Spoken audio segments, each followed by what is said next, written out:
Hello दोस्तों, नमस्कार दोस्तों, स्वागत है आपका अपने यूट्यूब चैनल बीपीएस एजुकेशन में। तो जैसे कि आप देख पा रहे होंगे, यहाँ पर इलाहाबाद हाई कोर्ट का जो प्रैक्टिस सेट है इसकी हम बात कर रहे हैं। तो चलिए आज हम बात करेंगे इलाहाबाद हाई कोर्ट के जो ग्रुप सी का एग्ज़ाम होता है डी का, उसके बारे में। तो देखिए, हिंदी के 25 क्वेश्चन देखते हैं, जीके के 25 क्वेश्चन देखते हैं। तो सबसे पहले यदि मैं बात करूँ तो पहला क्वेश्चन हिंदी का दिया है कि रित का विलोम कौन सा है। रित के विलोम की यदि मैं बात करूँ तो आपका अनरित हो जाएगा, यानी कौन सा विलोम है ये हमें बताना है। क्वेश्चन नंबर 1 का आंसर हो जाएगा ऑप्शन नंबर ए। अवनत का विलोम शब्द कौन सा होगा। ये जो अवनत है इसका विलोम शब्द की यदि मैं बात करूँ तो उन्नत हो जाएगा। ठीक है। टिकाऊ में प्रत्यय बताइए, यानी जो टिकाऊ शब्द दिया है इसमें प्रत्यय कौन सा होगा, तो आपका आउ जो है वो प्रत्यय हो जाएगा। क्वेश्चन नंबर 4 में कह रखा है कि उल्लंघन में उपसर्ग बताइए। तो जो उपसर्ग होता है वो वाक्य के शुरू में होता है, यानी उत प्लस लंघन, ये आपका उपसर्ग हो जाएगा। आगे बात करते हैं क्वेश्चन नंबर 5 की। क्वेश्चन नंबर 5 में कह रखा है निर्विवाद का संधि विच्छेद क्या होगा। तो निर्विवाद का जो संधि विच्छेद होगा आपका निर् प्लस विवाद, यानी ऑप्शन नंबर राइट आंसर हो जाएगा। अभ्यर्थी में कौन सी संधि है। तो अभ्यर्थी में संधि की यदि मैं बात करूं तो ये आपका रण संधि, यण संधि हो जाएगी। एक दंत में कौन सा समास है। एक दंत की यदि मैं बात करूं क्वेश्चन नंबर 7 में हमसे कह रखा है एक दंत अर्थात एक दांत, यानी किसको कहा जाता है, गणेश जी को कहा जाता है, बहुब्रीहि समास हो जाएगा। क्वेश्चन नंबर 8 की यदि हम बात करें तो इनमें से किस शब्द में द्वंद्व समास नहीं है, ये बताना हमें। मतलब 3 में द्वंद्व समास है, एक में द्वंद्व समास नहीं है, तो वो है बंधन मुक्त। इसमें बंधन से मुक्त इसमें द्वंद्व समास नहीं है, बाकी सब में द्वंद्व समास है। आगे हम बात करते हैं क्वेश्चन नंबर 9 की। 9 में कह रखा है मनोज निम्नलिखित में से किसका पर्यायवाची है। मतलब मनोज किसका पर्यायवाची है ये हमें बताना है। तो कामदेव का पर्यायवाची है मनोज। आरोग्य का पर्यायवाची क्या है, मतलब जो आरोग्य शब्द दिया है इसका पर्यायवाची कौन सा शब्द होगा ये हमें बताना है। तो निरोग का ये पर्यायवाची शब्द है। इनमें से सही शब्द कौन सा है, मतलब हमें जो है सही शब्द बताना, मतलब शुद्ध वर्तनी की यहाँ बात कर रहा है क्वेश्चन नंबर 11 में। तो पारलौकिक यही आपका ये ऑप्शन वाला सही है। क्वेश्चन नंबर 12 में कह रखा है इनमें से सही शब्द चुनिए, मतलब इसमें भी हमें वो बताना है शुद्ध वर्तनी वाला कि कौन सा सही से लिखा हुआ है। तो 12 का आंसर ऑप्शन नंबर ए बिछो सही हो जाएगा। आगे हमसे बात कर रहा है क्वेश्चन नंबर 13 की। क्वेश्चन नंबर 13 में क्या कह रखा है। क्वेश्चन नंबर 13 और 14 में ये कह रखा है कि 13 में कह रहा है रामायण का संधि विच्छेद क्या होगा। तो रामायण की यदि मैं बात करूं तो इसका ऑप्शन नंबर बी, यानी राम प्लस एन, रामायण। ठीक है ना। झंकृत किस शब्द का विलोम है। देखिए कितना महत्वपूर्ण और कितना हार्ड क्वेश्चन है कि झंकृत किसका विलोम शब्द है। तो यदि क्वेश्चन नंबर 14 की मैं बात करूं तो जो निस्तब्ध है, ठीक है, निस्तब्ध, इसका विलोम हो जाएगा झंकृत। आगे चलते हैं नेक्स्ट क्वेश्चन की तरफ। क्वेश्चन नंबर 15 में हमसे ये कह रखा है कि द्वंद्व समास है। मतलब ये जो हमें ऑप्शन दिए हैं ऑप्शन नंबर 4, यानी क्वेश्चन नंबर 15 के जो विकल्प दिए हैं इसमें हमें बताना है कि किस में द्वंद्व समास है। ठीक है। तो यदि मैं बात करूँ नर और नारी, इसमें द्वंद्व समास है, एक दूसरे के विपरीत भी है और बीच में हाइपन का चिन्ह लगा हुआ है, यानी डैश डैश का। शब्द के सही रूप का चयन कीजिए। मतलब ये जो शब्द लिखे हैं इनमें से कौन सा शब्द सही यानी शुद्ध वर्तनी में लिखा हुआ है। तो ऑप्शन नंबर डी त्रसना, ये वाला ठीक है लिखा हुआ, बाकी गलत है। धरती और आकाश के बीच का स्थान क्या कहलाता है। मतलब धरती और आकाश के बीच का स्थान जो कहलाता है वो कहलाता है आपका अंतरिक्ष। Option number A will be right answer. Question number 18 में कह रखा है दुष्परिणाम में किस उपसर्ग का प्रयोग हुआ है। तो दुष्परिणाम में उपसर्ग का जो प्रयोग हुआ वो दुष् का हुआ है, ऑप्शन नंबर बी। आगे हम बात करते हैं क्वेश्चन नंबर 19 की। 19 में कह रखा है कि राम काव्य धारा में राम को किसका अवतार माना गया। मतलब राम काव्य धारा में राम को जो अवतार माना गया है वो किसका माना गया है ये बताना है। तो विष्णु का अवतार माना गया है राम को। युधिष्ठिर में कौन सा समास है। मतलब युद्ध में है जो स्थिर, मतलब युधिष्ठिर, तो ये आपका बहुब्रीहि समास हो जाएगा। क्वेश्चन नंबर 20 का आंसर ऑप्शन नंबर बी। 21 में कह रखा कमर कसना मुहावरे का सही अर्थ क्या होगा। तो कमर कसना मुहावरे का सही अर्थ हो जाएगा परिश्रम करना, ऑप्शन नंबर डी। काठ का उल्लू का अर्थ क्या है। तो काठ का उल्लू का अर्थ की यदि मैं बात करूं तो इसका आंसर हो जाएगा ऑप्शन नंबर बी, यानी मूर्ख। आगे हम बात करते हैं क्वेश्चन नंबर 23 की। 23 देखो 23, 24, 25 इनमें क्या कह रखा है। इसमें हमें जो है ये गद्यांश पढ़ना है और गद्यांश को पढ़ करके हमें 23, 24, 25 का आंसर देने हैं। तो भैया ये पढ़ लीजिए गद्यांश। भूषण महाराज ने विषय और विषयक नायक। तो ये आप गद्यांश पढ़ेंगे और पढ़ के इसी में से हमें इन क्वेश्चनों के आंसर देने हैं। ठीक है, क्वेश्चन ये है और गद्यांश ये है, इसका स्क्रीनशॉट लो। और अब मैं आपको क्वेश्चन दिखाता हूँ। तो क्वेश्चन नंबर 23 ये दिया है आपको, क्वेश्चन नंबर 24 ये दिया है और 25 ये दिया है। तीनों क्वेश्चनों को पढ़ो पीछे वाले पैराग्राफ में से और इनको उत्तर दे दो। देखो दोस्तों, 5 मिनट में 25 क्वेश्चन आपके खत्म हो गए हैं। ठीक है, अब हम बात करते हैं अगले सेशन की। अगला सेशन हमारा है और वो है आपका इंग्लिश का सेशन। ठीक है, क्वेश्चन नंबर 26 की अगर हम बात करें तो ये दिया है, choose the word opposite in meaning to the given words. यानी ये जो आपका वर्ड दिया है लाइबिलिटी, तो इसका हमें अपोजिट शब्द बताना है। तो 26 का जो राइट आंसर होगा वो होगा ऑप्शन नंबर सी, यानी एसिस्टेज। ठीक है, कोई बताएगा मुझे कि इसका हिंदी अर्थ क्या होता है, इसका हिंदी अर्थ क्या होता है? चलो कमेंट बॉक्स में बताओ, मैं आपके सबके कमेंट देखता हूँ और सबके जवाब भी देता हूँ। कई दिनों से मैं प्रैक्टिस सेट करा रहा हूँ, देखा है इसका अर्थ आपको पता चला है कि नहीं। क्वेश्चन नंबर 27 की यदि हम बात करें, fill in the blank with the suitable pronoun given below. यानी ये जो वाक्य दिया है इसमें हमें प्रोनाउन का यूज करना है। द क्लाइमेट ऑफ पटना, ठीक है ना, the climate of Patna is better than. तो देखिए, यदि हम बात करें बेटर देन का जब प्रयोग हो जाता है तो यहाँ पर हमें दैट का प्रयोग करना पड़ेगा। ये राइट आंसर हो जाएगा। आगे बात कर रहे हैं क्वेश्चन नंबर 28 की, इसमें कह रखा है fill in the blank with the adjective given below of the following sentence. मतलब हमें ये जो वाक्य दिया है इसमें हमें एडजेक्टिव का यूज करना है। देखो, books are as popular as the Gita, यानी सभी किताबों में गीता जो है वो पॉपुलर है यानी फेमस है। तो कहने का मतलब ये है। क्वेश्चन नंबर 28 की यदि हम बात करूं तो फ्यू, यहाँ पर ए ऑप्शन का प्रयोग होगा। अबर, अबर कैप्टन सेड दैट वी, रिक्त स्थान है, यहाँ पर क्या आएगा? प्ले ए मैच। तो कहने का मतलब ये, अवर कैप्टन सेड दैट, हमारे कप्तान ने कहा है कि, क्या कहा है? कि सेल प्ले ए मैच। तो यहाँ पर सेल का प्रयोग किया जाएगा। आगे हम बात कर रहे हैं क्वेश्चन नंबर 30 की। 30 में कह रखा है कि fill in the blank with the suitable from the adverbs given below of the sentence. यानी हमें इसमें जो है रिक्त स्थान की पूर्ति करनी है। ही वाज काइंड, ही माने वह, बाज माने था, काइंड माने दयालु, टू हेल्प हर यानी सहायता करने के लिए। तो क्वेश्चन नंबर 30 की यदि मैं बात करूं तो यहाँ पर आया इनफ, यानी वह जो है सहायता करने के लिए काफ़ी दयालु था। तो काइंड के बाद इनफ का प्रयोग होगा और टू से पहले इनफ का प्रयोग होता है। ये प्रीपोजिशन का नियम है इसके इनफ के लिए। क्वेश्चन नंबर 31 की यदि मैं बात करूं, fill in the blank with the proper conjunction choosing from the alternative, यानी ए बी सी डी। यानी हमें यहाँ पर ये बताना है कि कौन से कंजक्शन का यहाँ पर प्रयोग होगा। Option number B, option number C, option number D और ऑप्शन नंबर ए, इनमें से ये बताना है। तो क्वेश्चन नंबर 31 की यदि मैं बात करूँ, ये कह रहा है कम इफ़ यू प्लीज। ठीक है, तो मतलब कहने का ये है कि ये जो क्वेश्चन नंबर 31 है, 31 का जो राइट आंसर होगा वो ऑप्शन नंबर सी हो जाएगा, कम इफ़ यू प्लीज। ठीक है, आगे हम बात कर रहे हैं क्वेश्चन नंबर 32 की। 32 में हमसे क्या कह रखा है ये जरा देख लीजिए। यहाँ पर 32 में कह रखा है कि fill in the blank with appropriate preposition given below the sentence. यानी यहाँ पर भी हमें प्रीपोजिशन का प्रयोग करना है। ही विल इन्फॉर्म, देखिए इन्फॉर्म की यदि मैं बात करूँ तो इन्फॉर्म के बाद जिस प्रीपोजिशन का यूज किया जाता है वह प्रीपोजिशन है टू। ठीक है ना, यानी inform to me about the matter, यानी आपको इस मामले के बारे में मुझे सूचना देनी चाहिए थी। क्वेश्चन नंबर 33 की यदि मैं बात करूं तो इसमें कह रखा fill in the blank by choosing the appropriate article. मतलब कौन से आर्टिकल का यहाँ पर प्रयोग किया जाएगा ये हमें बताना है क्वेश्चन नंबर 33 में। ठीक है, तो यहाँ पर हो जाएगा फ्रेंच इज लैंग्वेज, लैंग्वेज से पहले ए आएगा। अब ए इसमें भी है, इसमें भी यही है, तो पहले यही वाला क्वेश्चन, क्योंकि पहले में ए आएगा और पहले में यही दे रखा। French is a language of the people, ठीक है, ऑफ इंग्लैंड। आगे हम बात कर रहे हैं क्वेश्चन नंबर 34 की। क्वेश्चन नंबर 34 में क्या कह रखा हमसे?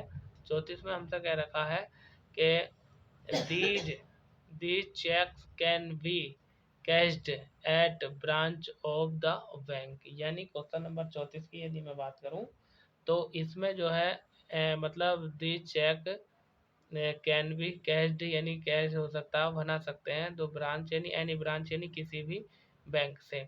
क्वेश्चन नंबर 35 में कह रखा fill in the blank in the suitable modal auxiliary verb given below of the sentence. मतलब ये जो वाक्य दिया है इसमें कौन सी मॉडल एक्सुलरी वर्ब का प्रयोग किया जाएगा ये हमें बताना है क्वेश्चन नंबर 35 में। तो the patent take medicine in the time, यानी शुड का प्रयोग किया जाएगा यहाँ पर। Option number A right answer हो जाएगा। वहीं आगे हम बात करते हैं क्वेश्चन नंबर 36 की। तो इसमें कह रखा choose the correct word to complete the following sentence, मतलब ये जो सेंटेंस है इसको हमें पूरा करना है और कौन से वर्ड से, कौन से ऑप्शन से ये सेंटेंस पूरा करना है, पूरा होगा, ये हमें बताना है। तो ही इंस्टेड सीइंग द डॉक्यूमेंट, तो यहाँ पर ओन का प्रयोग हो जाएगा, यानी इंस्टेड के बाद जिस प्रीपोजिशन का प्रयोग किया जाता है वह है आपकी ओन, यानी क्वेश्चन नंबर 36 की यदि मैं बात करूँ तो ये ऑप्शन इसका राइट आंसर हो जाएगा। क्वेश्चन नंबर 37 में क्या कह रखा, 37 में कह रखा in the following question a sentence has been given the active passive, मतलब एक्टिव पैसिव के बारे में हमसे पूछ रखा है क्वेश्चन नंबर 37 में। देखो इसका क्या राइट आंसर हो जाएगा, मैं बताता हूँ। All his friend laughed at him, यानी यानी ऑल हिज फ्रेंड, उसके सभी दोस्त उस पर हंसे। तो देखो लाफ्ड मतलब सेकंड फॉर्म दी है, मतलब पास्ट इंडेफिनिट की बात कर रहा है, यानी यहाँ पर क्या करना है हमें, देखो लाफ्ड थर्ड फॉर्म, तो लाफ्ड तो थर्ड फॉर्म सही दी है। ये जो ऑल हिज फ्रेंड है ना, इसको हम ऑब्जेक्ट बना देंगे, यानी ये बाद में आएगा। तो और यदि हम बात करें तो बाज का प्रयोग होगा यहाँ पर, option number D will be right answer हो जाएगा आपका। क्वेश्चन नंबर 38 की यदि मैं बात करूँ तो 38 में क्या रखा है, choose the correct alternative that साउ इनडायरेक्ट नरेशन, मतलब ये जो वाक्य दिया है डायरेक्ट इनडायरेक्ट के बारे में हमसे पूछ रखा है। यहाँ पर कह रखा है इसने indirect, he said to me that you smoke, he said to me, उसने मुझसे कहा डू यू स्मोक, क्या तुम धूम्रपान करते हो। तो इसके लिए हम क्या करेंगे, सेड टू को बदल देंगे टोल्ड में, मी का मी आएगा, डू प्रश्नवाचक चिन्ह से कोई वाक्य यदि बनता है तो उसको जो कंजक्शन यानी जोड़ने का कार्य करता है वो करता है आपका वेदर। तो आपका वेदर इसी में दिया है, option number A, he asked me whether I smoke. ठीक है, आगे बात करते हैं क्वेश्चन नंबर 39 की। 39 में कह रखा है the following question is broken into the part, यानी ये जो क्वेश्चन है पार्ट इसमें दिया गया है। Identify the mark on the answer sheet, मतलब हमें ये बताना है कि कौन सा पार्ट ऐसा है जिसमें क्या है, एरर है, मतलब गलती वाला पार्ट हमें ढूंढना है। क्वेश्चन नंबर 39 में कह रखा है have you returned the book by whom you borrowed from the library, कहने का मतलब ये है जो बुक आपने लाइब्रेरी से ली थी उसको कब वापस कर रहे हो, तो मतलब हमें ये बताना है कि कौन से पार्ट में यहाँ पर मिस्टेक है क्वेश्चन नंबर 39 के। तो इसका जो सी पार्ट है उसमें मिस्टेक है, यानी बाई होम यू ब्रोव्ड, इसमें मिस्टेक है। ठीक है, ये गलत यूज किया गया बाई होम का यहाँ पर, तो और ब्रोव्ड थर्ड फॉर्म। आगे हम बात कर रहे हैं क्वेश्चन नंबर 40 की, यानी point out the figure of speech in the following sentence, following, यानी इसमें हमें फिगर ऑफ स्पीच बतानी है। Question number c shall be sportive as the fawn, तो मतलब इसमें हमें यदि बात करें फिगर ऑफ स्पीच की, तो इसमें कौन सा फिगर ऑफ स्पीच होगा, इसमें होगा simply figure of speech. Question number 41 की यदि हम बात करें तो 41 में हमसे कह रखा है कि choose the from alternative given the word which is most nearly the same in meaning of the given words, मतलब ये जो आपका शब्द दिया है कॉन्ग्रेशन, इसी कॉन्ग्रेशन का हमें जो है ये बताना है इसका अर्थ कौन से में मिलता है। तो देखो अर्थ तो मैं बता दूंगा, हिंदी मीनिंग आपको बताना पड़ेगा, और यदि आप चाहते हो मैं हिंदी मीनिंग बताऊं तो मैं तो एकदम बता दूंगा, लेकिन आप भी तो कुछ करो, सर्च करो, किताब खोलो, गूगल ढूंढो, आपको इनके हिंदी अर्थ याद होने चाहिए। ठीक है ना, कांग्रेसन की यदि मैं बात करूं तो आपने एक शब्द तो सुना होगा कॉन्ग्रेचुलेसन, उसी से बना है, इसी से कॉन्ग्रेचुलेसन बना है। तो क्वेश्चन नंबर 41 का जो आंसर हो जाएगा ऑप्शन नंबर सी हो जाएगा, असेंबलेज। आगे हम बात कर रहे हैं क्वेश्चन नंबर 42 की, इसमें क्या रखा है इन the following question one word, यानी हमें जो है क्या कह रहा है कि एक शब्द बताना, one word is following bye from words. ठीक है, चूज द वर्ड और phrase that the most nearly opposite meaning, मतलब ये अपोजिट का मतलब क्या होता है, अपोजिट का मतलब होता है विलोम शब्द। हमें जो ये वाक्य दिया है, कौन सा वाक्य दिया है, रिकॉर्डेड, रिकॉर्डेड जो शब्द दिया है इसका हमें विलोम बताना है, यानी अपोजिट वर्ड बताना है क्वेश्चन नंबर 42 में। तो इसका राइट आंसर हो जाएगा ऑप्शन नंबर बी। देखो फॉरगेट, फॉरगॉट मतलब भूलना, और इसका क्या होगा, याद दिलाना, कॉल करना, पुकारना। ठीक है, क्वेश्चन नंबर 43 की यदि मैं बात करूं तो 43 में क्या क्या रखा है इसके बारे में थोड़ा सा समझ लीजिए। In the question given the below, यानी हमें क्या बताना है, below the please the from alternative which the you have the selected the correct form of the word in the italicized। तो देखो कहने का मतलब ये है, ये जो वाक्य दे रखा है in summer the water kept in earth pots become cold. तो इसके लिए कौन सा सही सुटेबल शब्द होगा ये हमें बताना। क्वेश्चन नंबर 43 की यदि मैं बात करूं तो इसका राइट आंसर हो जाएगा ऑप्शन नंबर डी यानी अर्थन। ठीक है, बहुत जल्दी समय में हम इस प्रैक्टिस सेट को खत्म कर रहे हैं, तो इसलिए ज़्यादा डिटेल्स में मैं जा नहीं रहा हूँ। और जितने भी प्रैक्टिस सेट कराएं सब में मैंने डिटेल से समझाया, बस एक ये ही है प्रैक्टिस सेट जो आपका मैं फास्ट तरीके से कर रखा हूँ, बाकी सब में पूरी व्याख्या कर रखी है। अदर प्रैक्टिस सेट देखिए, प्रैक्टिस सेट नंबर 4 देखिए, 1 देखिए, प्रैक्टिस सेट नंबर 13 देखिए, 17 देखिए। ठीक है, choose the singular of the given words, मतलब ये जो दिया है लिवेज, ये जो लिवेज दिया है इसका हमें सिंगुलर बनाना, मतलब ये प्लूरल दिया है। लीव माने क्या होता है बताओ, लीव मीन्स क्या होता है, इसका हमें सिंगुलर बनाना है यानी एक वचन बनाना है। क्वेश्चन नंबर 44 में हमें से एक वचन के बारे में पूछा है, तो इसका लीफ होगा। लीफ माने क्या होता है, पत्ती होती है ना, ये पत्ती है और ये बहुत सारी पत्तियां हैं। क्वेश्चन नंबर 45 में क्या रखा, each word has been left in from different ways, only one among then is the correct spelling of the word, select the correct one। मतलब ये जो इकोलॉजी करके हमें दिया है, तो क्वेश्चन नंबर 45 में कौन सा करेक्ट स्पेलिंग है ये हमें बताना है। तो करेक्ट स्पेलिंग है आपकी एम्ब्रोबायोलॉजी, ये ठीक है, एम्ब्रियोलॉजी, ऑप्शन नंबर बी आपका राइट आंसर हो जाएगा।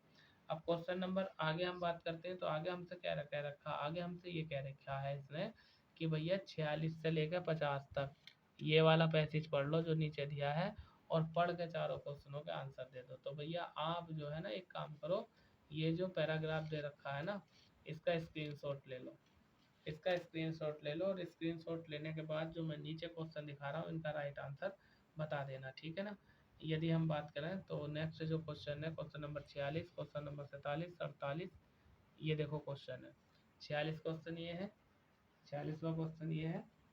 और यदि हम बात करें तो इसका ये जॉब हो जाएगा, आप देख लेना आंसर लगा देना, क्योंकि अगर मैं पैसेज पढ़ूंगा और सही से समझाऊंगा आपको तो इसमें काफ़ी टाइम लग जाएगा, स्लाइड को ऊपर नीचे करना पड़ेगा। ठीक है, हम फटाफट फास्ट रिवीजन इसका करा रहे हैं। देखो देख लिए, आप फिर से देख लो, ये आपका पैराग्राफ दे रखा है। ठीक है ना, आगे हम बात करते हैं क्वेश्चन नंबर 48 ये है, 49 ये है। तो 48 का आंसर आपको देना है, 49 का आंसर आपको देना है। और जो वीडियो को पुश कर लो, 1 मिनट रोक लो, क्या हो गया दोबारा पैसेज पढ़ लो। क्वेश्चन नंबर 50 की यदि मैं बात करूं तो 50 का आंसर और क्वेश्चन ये रखा। तो दोस्तों 50 क्वेश्चन 17 मिनट में हमने खत्म कर दिए हैं। अब हम जीके के पोर्शन की बात कर लेते हैं जो पार्ट नंबर 3 है। आपको मालूम होगा 25 नंबर का जीके आ गया, 25 नंबर की हिंदी आ गई, 25 नंबर का मैथ आ गया, 25 नंबर की इंग्लिश आ गई। यदि आप हमारे चैनल पर नए हैं, चैनल को अभी तक सब्सक्राइब नहीं किया है तो प्लीज़ चैनल को सब्सक्राइब कर लीजिए और वीडियो को लाइक एंड शेयर जरूर कर दीजिएगा। ठीक है, मैं सभी प्रैक्टिस सेट डिटेल से कराता हूँ, लेकिन ये प्रैक्टिस सेट में फटाफट क्विक रिवीजन, मतलब बच्चे जो कह रहे हैं कि सर एकदम फास्ट कराओ थोड़ा, तो ये फास्ट करा रहे हैं हम। ठीक है, चलिए, तो अगला जो है भाग 3 क्वेश्चन नंबर 51 की यदि हम बात करें तो इसमें कह रखा है क्या, निर्वाचन आयुक्त हटाया जा सकता है। तो निर्वाचन आयुक्त यानी मुख्य निर्वाचन आयुक्त के परामर्श पर राष्ट्रपति के द्वारा हटाया जा सकता है। ऑप्शन नंबर सी इसका राइट आंसर हो जाएगा। क्वेश्चन नंबर 52 में हमसे क्या कह रखा है, 52 में हमसे कह रखा है इसने कि ये बताइए निम्नलिखित अनुच्छेदों में से कौन सा एक राज्य सरकार को ग्राम पंचायतों के गठन करने का निर्देश देता है। तो ग्राम पंचायतों के गठन का यदि हम बात करें तो भारतीय संविधान का अनुच्छेद 40 है, ग्राम पंचायतों के गठन की बात करता है। क्वेश्चन नंबर 53 की यदि हम बात करें, 53 में कह रखा है कि केंद्र सरकार तथा राज्य के मध्य आर्थिक संबंधों की विवेचना की गई है। तो ये भैया ऑप्शन नंबर बी यानी अनुच्छेद 268 से 281 में केंद्र सरकार और राज्य के मध्य आर्थिक संबंधों की विवेचना की गई है। क्वेश्चन नंबर 54 की यदि हम बात करें तो इसमें कह रखा है कि कौन संविधान प्रारूप समिति के सदस्य थे। तो संविधान की जो प्रारूप समिति थी उसके अध्यक्ष थे अल्लादी कृष्णस्वामी अयंगार, बाकी ये तुम्हारे इसके सदस्य नहीं थे। और प्रारूप समिति के अध्यक्ष थे डॉक्टर भीमराव अंबेडकर। अच्छा अच्छा, सुनो सुनो, एक और है, एन गोपाल स्वामी भी हैं। तो यदि हम बात करें क्वेश्चन नंबर 54 की, तो इसका आंसर हो जाएगा सी यानी एन, 7 सदस्य, 6 सदस्य और एक अध्यक्ष थे डॉक्टर अंबेडकर। तो एन गोपाल स्वामी और अल्लादी कृष्ण स्वामी अयंगार ये दोनों जो है प्रारूप समिति के सदस्य थे। आगे हम बात कर रहे हैं क्वेश्चन नंबर 55 की। 55 में कह रखा है कि जो भारत के राष्ट्रपति पर महाभियोग चलाने के लिए कम से कम कितने दिन पूर्व सूचना दी जानी आवश्यकता है। तो भैया 14 दिन पहले उसको सूचना दो कि आपको जो है पेश होना है। अबुल कलाम आज़ाद द्वारा, ठीक है ना, अबुल फजल है, अबुल कलाम आज़ाद कर रहा हूँ, अबुल फजल है, मिस्टेक हो गया पढ़ने में, जल्दी जल्दी में तो ऐसे ही होता। अबुल फजल द्वारा अकबरनामा पूरा किया गया था। तो जो अबुल फजल था अकबर के दरबार में रहता था, उसने एक पुस्तक लिखी थी अकबरनामा, जिसमें अकबर का इतिहास था। तो अबुल फजल ने अकबरनामा को कितने टाइम में पूरा किया था, ये हमसे पूछ रहा क्वेश्चन नंबर 56 में। तो 7 वर्षों में पूरा किया था। Option number A will be right answer. Bengal के विभाजन के समय बंगाल का लेफ्टिनेंट गवर्नर कौन था? तो बंगाल विभाजन के समय बंगाल का जो लेफ्टिनेंट गवर्नर था वो सर एंड्रयूज फ्रेजर था। ऑप्शन नंबर ए। क्वेश्चन नंबर 58 की बात करें तो इसमें कह रखा है 58 में हमसे कि भारतीय राष्ट्रीय कांग्रेस का अंतिम अधिवेशन जिसमें बाल गंगाधर तिलक ने भाग लिया था वो कौन सा था? तो भैया इसका जो आंसर हो जाएगा वो अमृतसर अधिवेशन था 1919 में। इसमें बाल गंगाधर तिलक ने भाग लिया था कांग्रेस के अधिवेशन में। क्वेश्चन नंबर 58 का ऑप्शन नंबर डी आंसर हो जाएगा। इंडियन ओपिनियन पत्रिका के संपादक कौन थे? मतलब एक पत्रिका थी जिसका नाम था इंडियन ओपिनियन, और ये पत्रिका किसने संपादित की थी, किसने निकाली थी? तो इसका राइट आंसर हो जाएगा option number D. Option number D यानी मनसुख लाल नजर, ठीक है ना, मनसुख लाल नजर। आगे हम बात कर रहे हैं क्वेश्चन नंबर 60 की। इसमें क्या रखा, the man who divided India, यानी the man who divided India, ये जो है एक पुस्तक है और इस पुस्तक के लेखक कौन है ये हमें बताना है। तो क्वेश्चन नंबर 60 का आंसर हो जाएगा रफीक जकारिया, रफीक जकारिया। आगे चलते हैं अगले क्वेश्चन की तरफ। क्वेश्चन नंबर 61 हमारा इस प्रकार है, 61 62 दोनों एक ही बार देख लेते हैं। 61 62 और ये आ गया आपका 63, तीनों क्वेश्चन यहीं पर देख लो। इसमें क्या रखा है 61 में, निम्नलिखित में से किसने गांधी इरविन समझौते में मध्य महात्मा गांधी के लाभ को सांत्वना पुरस्कार कहा था? मतलब गांधी और इरविन का जो समझौता हुआ था 1931 में, तो इसको महात्मा गांधी के लाभ को सांत्वना पुरस्कार कहा, ये किसने कहा था? ठीक है, तो ये कहा था भैया एलन कैंपबेल जॉनसन ने। सूर्य से आने वाली हानिकारक पराबैंगनी विकिरण का कारण हो सकता है। मतलब अगर सूर्य से पराबैंगनी किरणें डायरेक्ट आएंगी तो उससे क्या हानि होगी ये हमें बताना है। तो भैया त्वचीय कैंसर, मतलब त्वचा का कैंसर हो जाएगा। क्वेश्चन नंबर 63 की यदि मैं बात करूं तो इसमें क्या रखा, अस्पताल में निम्नलिखित में से किस विभाग में कैथ लैब होती होगी? मतलब अस्पताल के किस विभाग में कैथ लैब होगी ये हमें बताना है क्वेश्चन नंबर 63 में। तो ऑप्शन नंबर सी यानी कार्डियोलॉजी विभाग जो होता है ना हृदय संबंधी, उसमें कैथ लैब होगी। क्वेश्चन नंबर 64 की यदि मैं बात करूं तो इसमें क्या रखा है, निम्नलिखित में से कौन सा विस्फोटक पदार्थ नहीं है? मतलब ये जो पदार्थों के नाम दिए इनमें से कौन सा विस्फोटक पदार्थ नहीं है ये हमें बताना है। तो ट्राइना यानी नाइट्रोक्लोरोफॉर्म ये विस्फोटक पदार्थ नहीं है, बाकी ये तीनों विस्फोटक पदार्थ है। नोट कर लो, लिख लो इन्हें।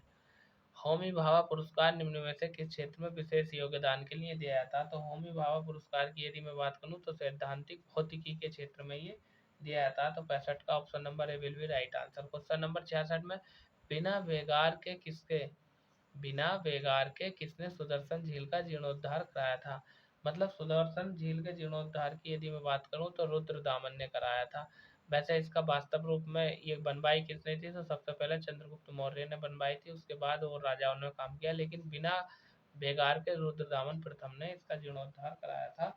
आगे हम बात कर रहे हैं क्वेश्चन नंबर 67 की यानी 67 की। तो इसमें 67 में क्या कह रखा है, इसमें कह रखा औरंगजेब ने किसको साहिबात उज्जमानी की उपाधि प्रदान की थी? तो साहिबात उज्जमानी की उपाधि जो प्रदान की थी इसने की थी जहां आरा को, और जहां आरा कौन थी? इसकी बहन थी।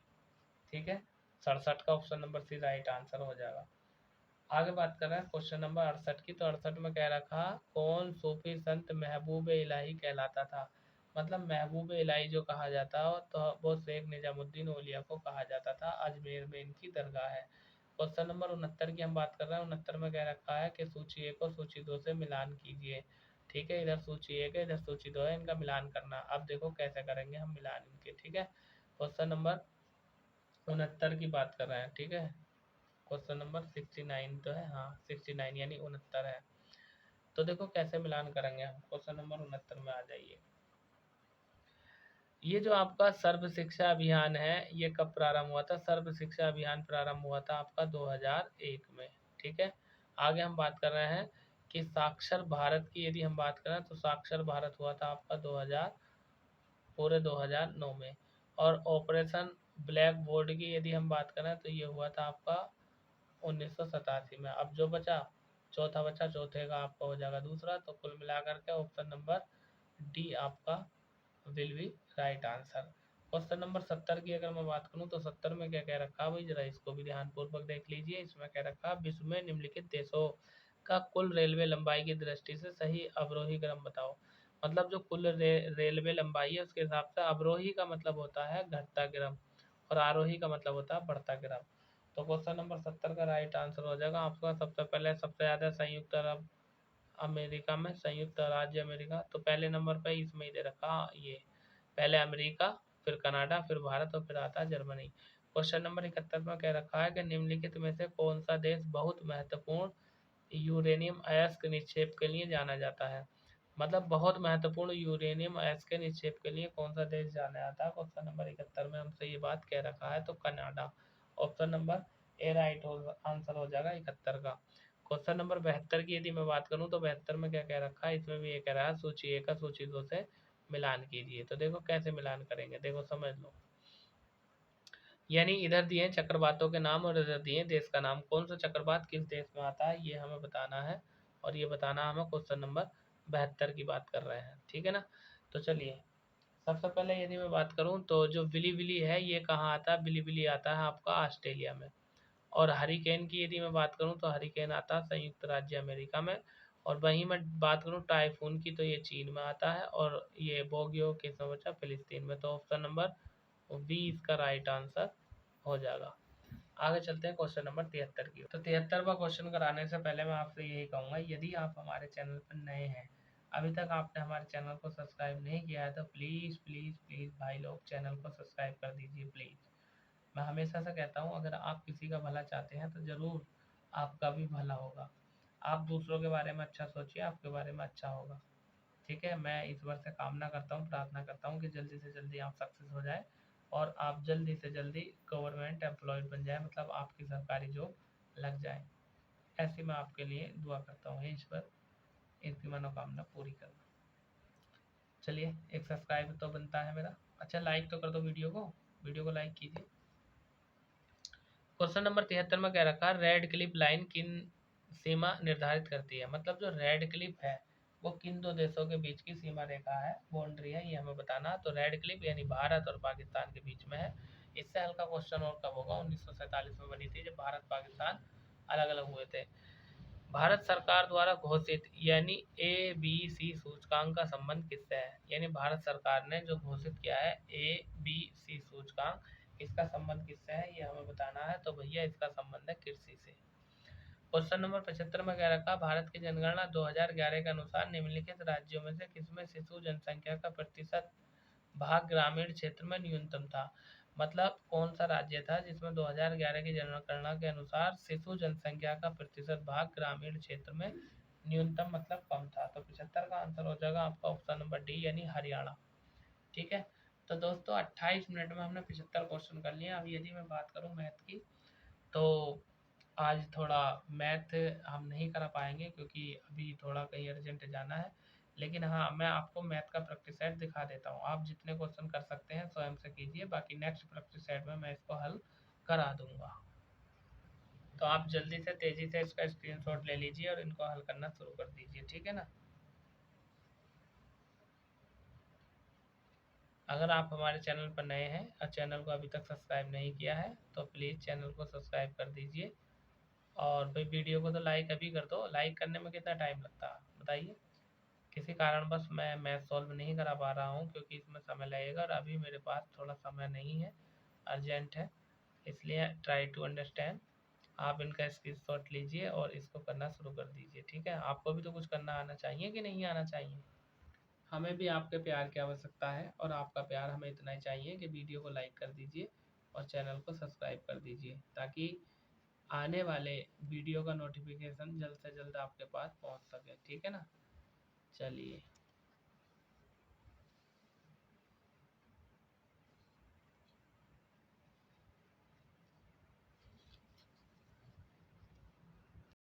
और भाई जितना हो सके ज़्यादा से ज़्यादा आप चैनल के लिंक को और वीडियो को शेयर कीजिए। मतलब आपके फ़ोन में जितनी भी सोशल मीडिया वाली साइटें हैं, चाहे व्हाट्सअप हो, फेसबुक हो, इंस्टाग्राम हो, सभी पर जो है स्क्रीनशॉट लेते रहो भाई, स्क्रीनशॉट लेते रहो।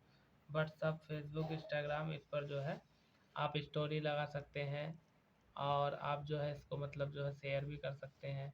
ठीक है, चलिए लाइट भी गड़बड़ करने लगी है अब